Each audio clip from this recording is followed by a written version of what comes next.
తెలంగాణ ప్రభుత్వం ఫిబ్రవరి 8న సెలవు ప్రకటించింది. షబీ మొరాజ్ పండుగ సందర్భంగా తెలంగాణ సర్కార్ ఈ నిర్ణయం తీసుకుంది. ప్రభుత్వం రిలీజ్ చేసిన క్యాలెండర్లో ఫిబ్రవరి 8న షబీ మొరాజ్ కి సెలవు ప్రకటించింది. అయితే ఇది సాధారణ సెలవు కాకుండా ఐచ్ఛిక సెలవు కింద పేర్కొంది. ఇప్పుడు దీన్ని సాధారణ సెలవుగా మార్చింది. షబీ మొరాజ్ ను ముస్లింలు పవిత్రమైన రోజుగా భావిస్తారు. ఈ రోజున మస్జిద్లకు దీపాలతో డెకరేషన్ చేస్తారు. రాత్రంతా జాగారం చేస్తూ ప్రార్థనలు కూడా చేస్తారు. ఇస్రా మేరాజ్ల కథ కూడా చెప్పుకుంటారు. ఫిబ్రవరి 8న సాధారణ సెలవు కావడంతో ప్రభుత్వ కార్యాలయాలు, పాఠశాలలు మూసివేయనున్నారు. అయితే ఫిబ్రవరిలో సాధారణ సెలవు ఒక్కటి కూడా లేదు. సాధారణ సెలవులు జనవరి తర్వాత మళ్లీ మార్చిలోనే ఉన్నాయి. ప్రభుత్వం విడుదల చేసిన సెలవుల క్యాలెండర్ ప్రకారం మార్చి 8న మహాశివరాత్రి సందర్భంగా సెలవు ఉంటుంది.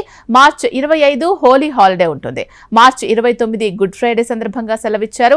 ఏప్రిల్ 5న బాబు జగ్జీవన్ రామ్ జయంతి సందర్భంగా హాలిడే డిక్లేర్ చేశారు. ఏప్రిల్ 9 ఉగాది సెలవు, ఏప్రిల్ 11, 12 రంజాన్ సెలవు ప్రకటించారు.